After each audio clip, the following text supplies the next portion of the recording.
Rise and shine, sleepyhead. You left me all alone and with no one to talk to. Did someone have a bad dream? Yeah. Yeah, bad dream. May I ask what about? It was the same one. Again. One where I get hit by a car. Oh, that one. Now, I keep forgetting. What type of a car is it? My memory. I think it's a Cadillac. Yes. Now, a Cadillac. I think if I were hit by a car, as terrible as that may be, I would at least want it to be a Cadillac. Wouldn't you agree? Yeah. Yes. So, anyway, in the stream? I'm on the phone with my wife, and we're arguing about something, I don't know. And I cross the street, but I don't notice the flashing "Don't Walk" sign in front of me. Out of the corner of my eye, I see a Cadillac doing 50. I hear the horn honk. It's like a blast or a clang. And the thing slams into me, and there's glass and blood and pain. The most horrible, sharp, biting pain. I'm screaming and screaming. And then I wake up. Every time. A very strange dream, if I ever heard one. Well, after a while, it doesn't feel like a dream. Mm-hmm. Can you please tell me what the hell is going on? For the love of God. Watch your tone when you say that. Hungry? What? Are you hungry? No. I keep telling him to put out something for the visitors to snack on. Some sort of pastries or danishes. Something. Don't say anything to him, but I sneak in a pastry or something every once in a while. Just something to snack on. Who is he? The hours can get grueling here, but I'm not one to complain. It's an apple Danish. Would you like a bite? It's lovely, really. I'm fine. Not the usual reaction, I have to say. Usual reaction? Oh, it's just that most men, most of the visitors, can't refuse. Why is that? I really haven't the slightest idea. I suppose it could be that I'm... Beautiful. Yes, I know.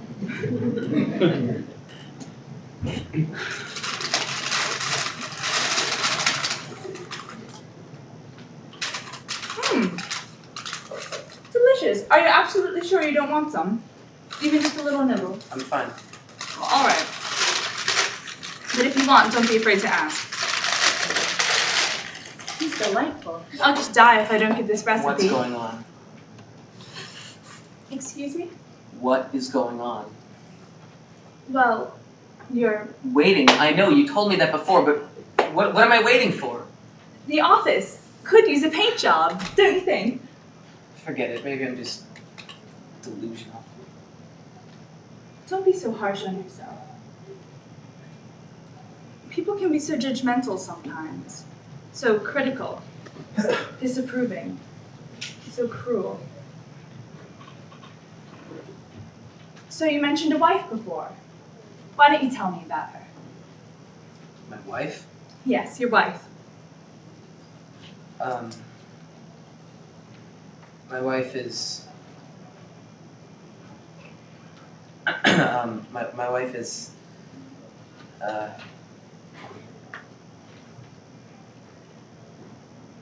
My wife's name is Catherine. She's wonderful. If anything, she's wonderful. How do you think she'll cope? Cope? I'm sorry. I mean, what I was trying to say. No. What did you mean by cope? Nothing. I was thinking of something else. Where the hell am I? Where the hell am I? Please, calm down. How do you even know my name? Just a mistake. It slipped out. What's going on? Who's next? What is that? Him. What? You can go in now. What's going on? You can go in now.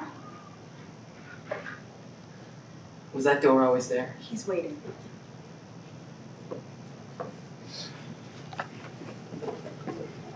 Good luck.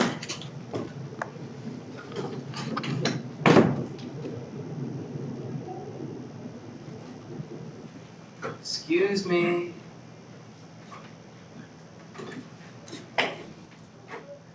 Excuse me. Excuse me.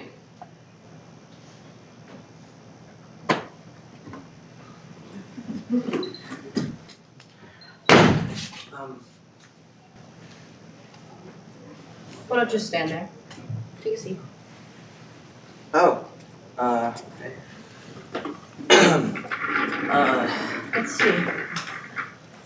Paul Lucas. 49 years of age, birthday October 5th, 1960. Born on Cat Valley, more commonly known as H Street in Washington, D.C., where you have always resided. Married to Catherine McNeil for the past 10 years. Only son of Roger and Rosie Lucas. Of Norwegian and Polish descent. Manager of the Old City Diner since 1986. Correct?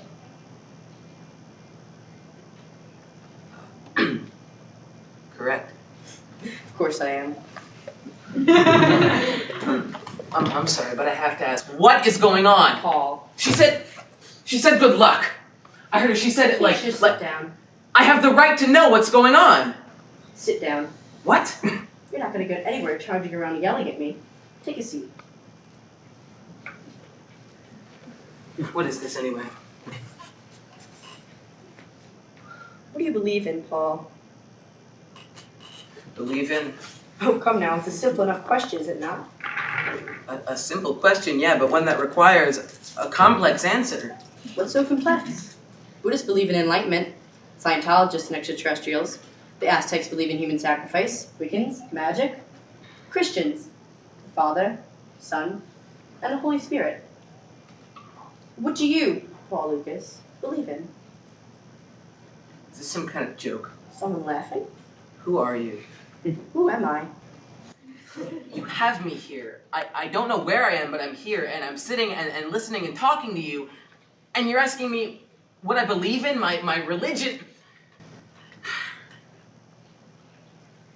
I don't know what this is or what you want from me, but the least you could do is tell me who you are. I'm not going to say a word until you do. You know in time. I'm not going to say a word until you tell me who the hell you are. Paul, this can go one of two ways. You can continue this discussion and within time know all you need to, or you can sit there. This is an open-ended appointment. I have all the time in the world. So, let me repeat myself.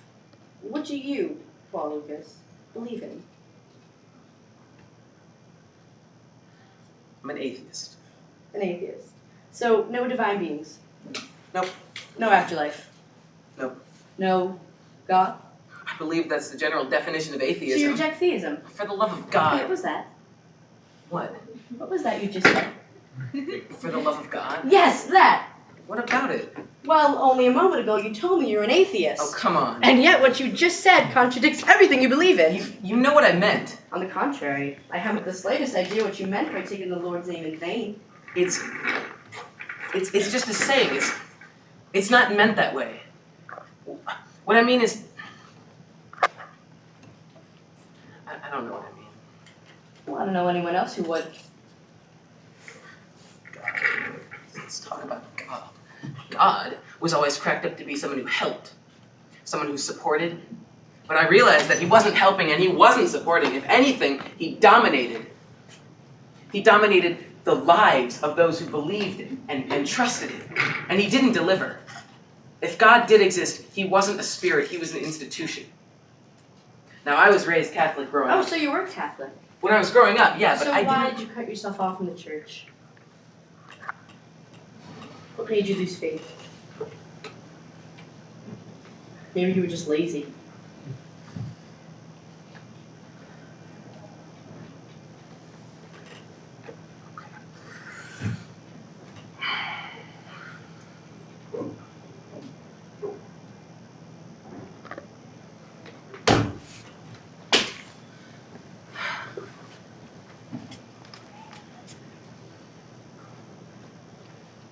My father had a heart attack 3 days after my 12th birthday.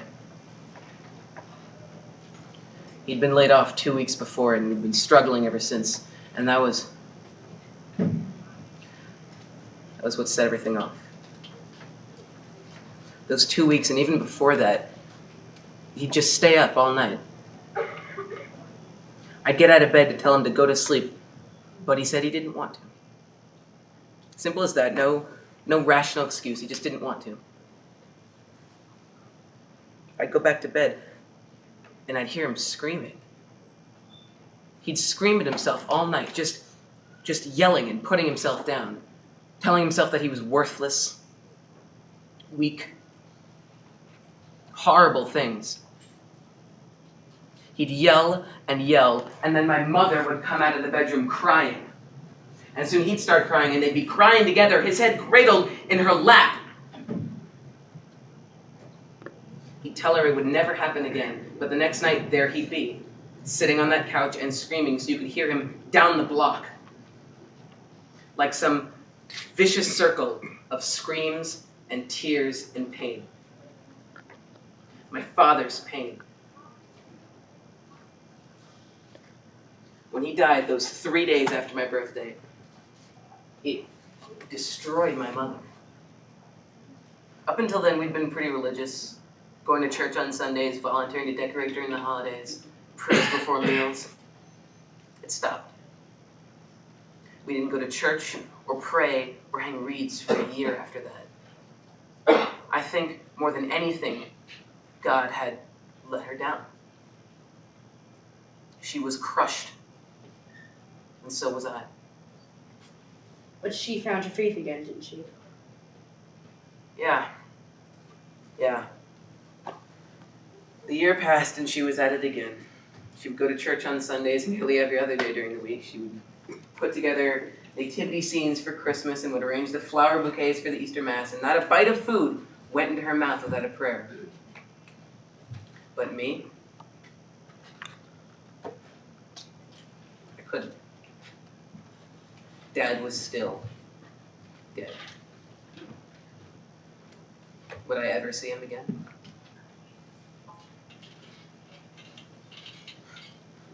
One night she yelled at me for mocking her dinner prayer. She wanted me to believe again like she had. I couldn't. God wasn't real, and if he was too distant for me to believe in him. I don't believe in God, because if he did exist, my father wouldn't be in the ground over at Green Ridge. He wouldn't have yelled or cried.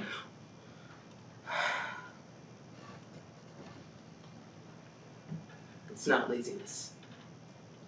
If there really was a God, he wouldn't have allowed my father to hurt the way he did. So who are you to tell me? You're right. I'm sorry. What is going on? Pardon? What is this? Where am I? And who are you? And how did you know all those things about me?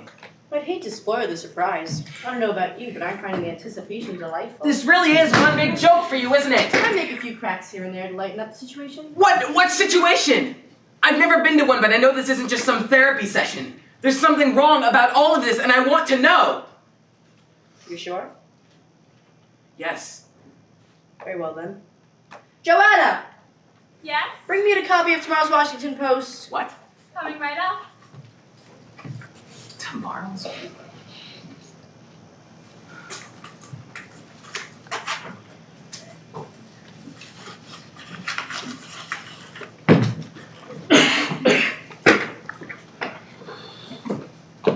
Here you go.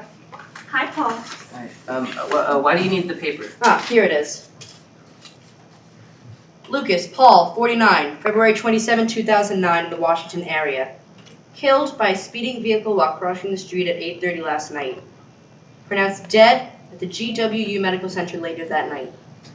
Born and raised on H Street. Manager of the Old City Diner. Son of Roger and Rosie Lucas. Survived by his wife, Catherine.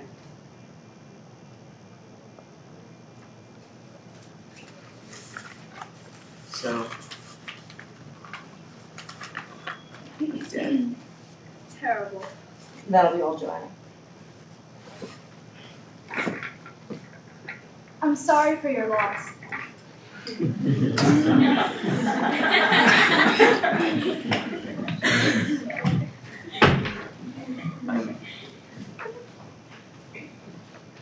I'm dead. Still wish I had told you?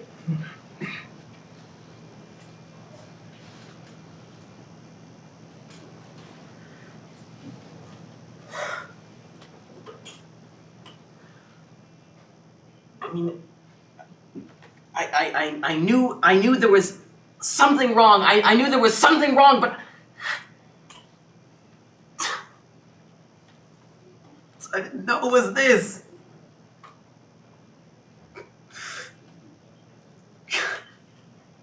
Why does it have to be this?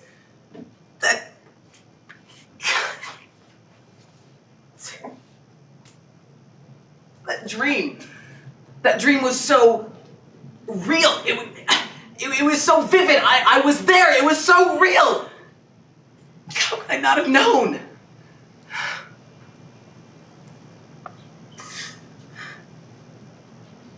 That pain could have burnt a hole through my heart.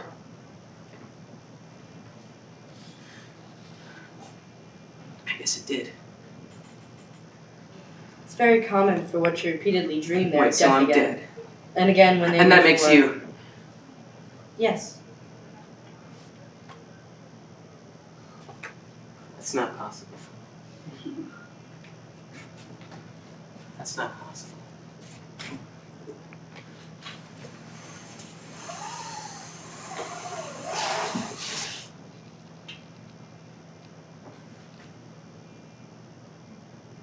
Oh my God.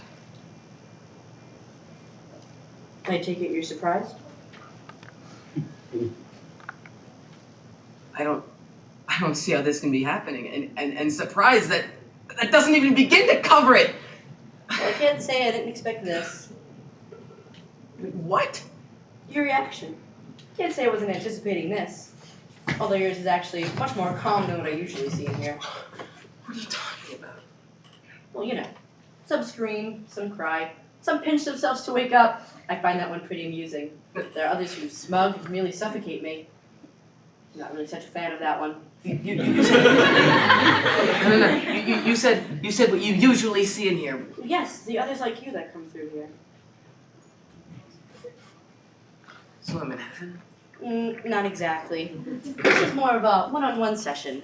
We'll just talk and discuss your life and your sins and things of that sort. And with this chat, I decide where you... Purgatory. What's that now? I'm in purgatory. Well, yes, that's what it's more commonly known as. This is ridiculous. What is ridiculous? This process. What's so insane about this process? It is insane. What's so insane about this process? You're a therapist. Well, I wouldn't exactly call myself a therapist. but- Yes, you are. Yes, you are. You are a therapist. God is a therapist. Even if I were a therapist, where's the insanity in that? Oh, come on, really? What's so insane about this? I don't know, it's just... It's a little too much to take in, you know? At least you can laugh about it. I'm dead. Yes, I'm very aware. There are so many questions. I mean, you always think about what you would say to God, even if you don't believe in him, just a what if, you know? Where do I begin? So you're a therapist? This setting seems an appropriate environment in which to handle these proceedings. Proceedings. And that secretary outside. Beautiful, isn't she? What's that like Eve or Mary or Oh, something? she's a serial killer. What? Joanna! She lived in New England during the 1790s. Killed half the residents of her village after they accused her of infidelity. Rather wild woman. And so she's. Penance. There's no way. Wait, hold on. so I'm dead. Yes, I believe we've established this. I'm dead, and I'm in purgatory? Very aware. What have I done? John. What sins have I committed? What have I done? Well, it's not for stealing that Hershey's bar when you were 11, I'll tell you that. No, I'm serious. Oh, you are? Well, I guess there's only one other option then. It's Julia, isn't it? Correct. And Catherine's my wife, but sometimes... Listen, did you ever really think you wouldn't get to heaven? Compared to plenty of others, your offenses are nothing. So why don't we just leave? I'd like to talk about it, though. I mean, if that's... No, of course. So Why?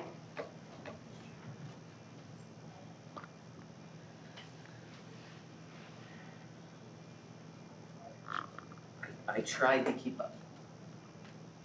I tried to keep up with her depression and her sadness, but I couldn't do it. I couldn't live my life in so much gloom. I'd come home and I'd be walking in it.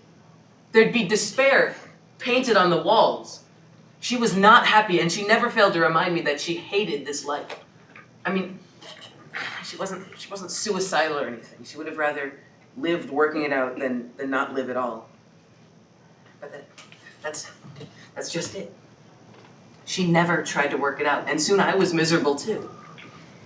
I mean, the thing with Julia shouldn't have happened. She was a waitress at the diner, and it shouldn't have happened, but it did. And part of me felt guilt, but there was also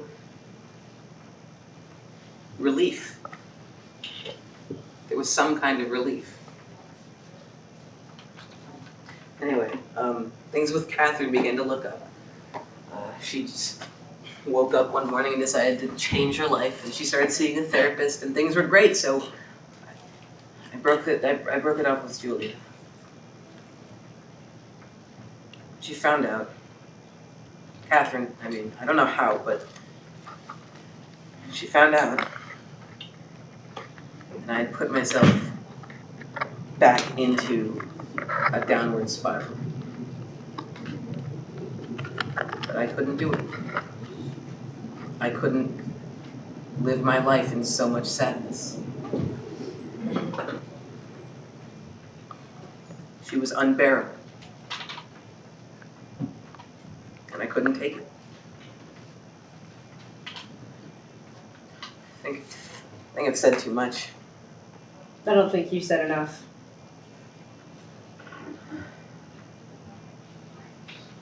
When I was on the phone with her before, everything. We were arguing. That's the last conversation I ever had with my wife. An argument.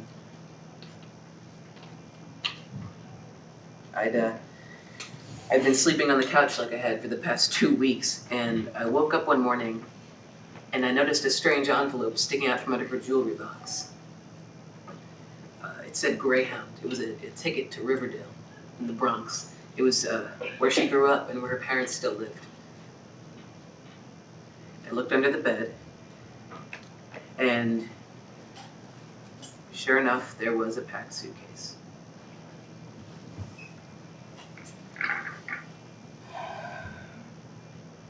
She wasn't going to be staying for a couple of days. I didn't know what to do. I went on. I poured some coffee. I scrambled some eggs.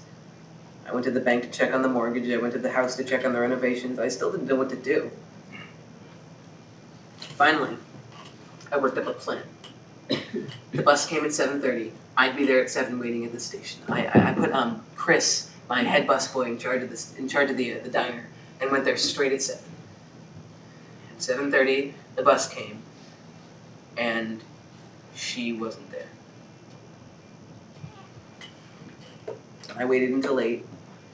Maybe she lost track of time or something. And I left, and I called her, and she picked up, and I yelled. That's all I did. I yelled. I wouldn't let her speak. And even if she did, I didn't want to hear what she had to say. I was livid.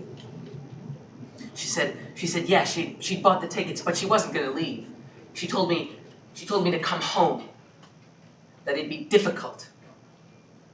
I wouldn't listen. I couldn't listen. I didn't want to hear what she had to say.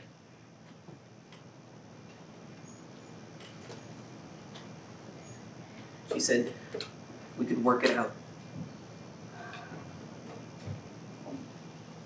And then I heard the phone. That whole time, waiting at the station, I could only think of her birthday a couple months ago. There was no cake or presents or anything. We were just sitting on the couch, and she turned to me and she said, "Living with you is bringing me down." To me.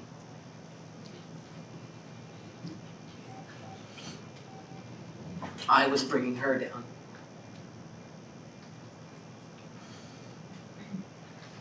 I was so mad.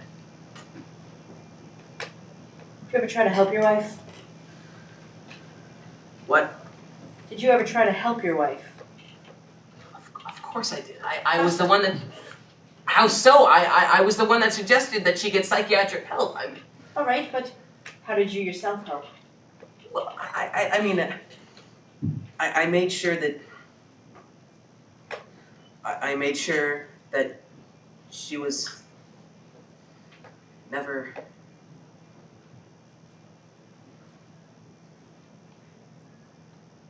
I'm in the wrong here, aren't I? This isn't about being wrong or right. You weren't necessarily wrong, and she wasn't necessarily right. She was so sad, and I could have helped, but I didn't. I should have gone to the greatest lengths to make sure that she was happy. I should have, but I didn't. I didn't.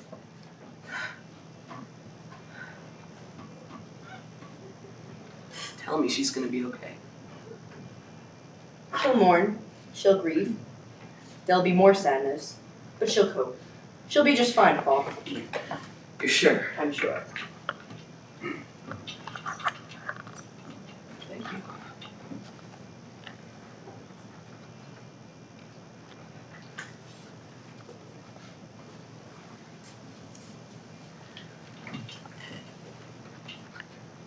You know, Catherine had these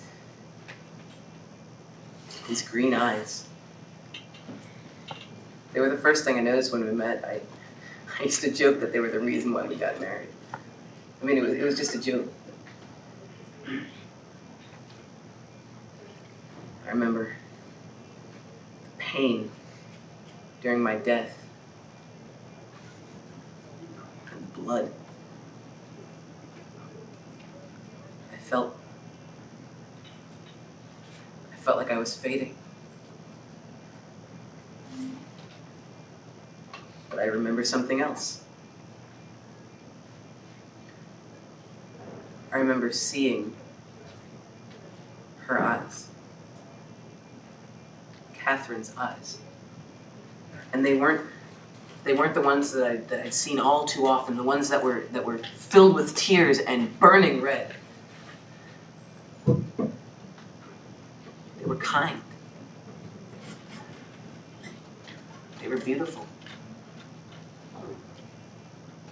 She is beautiful. She was always beautiful. I couldn't help but smile.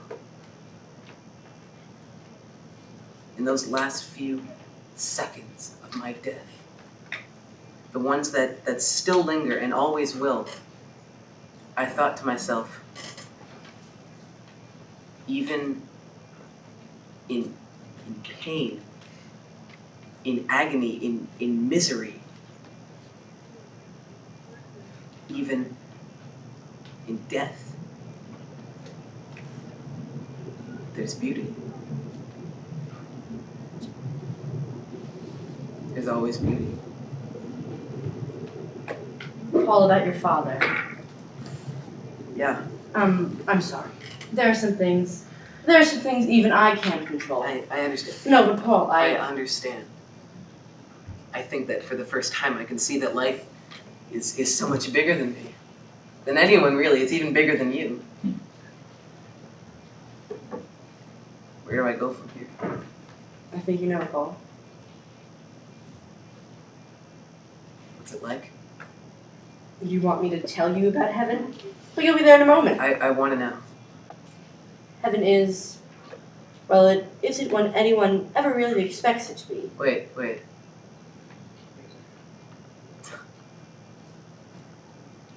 Don't tell me anymore.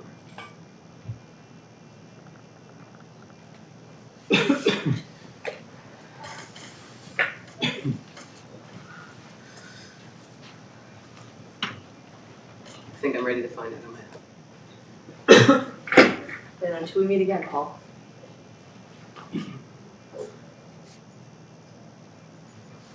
Where do I go from here?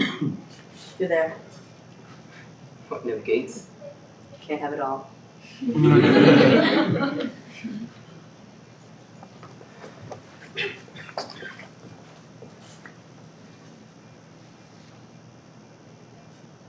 Goodbye. Goodbye, Paul.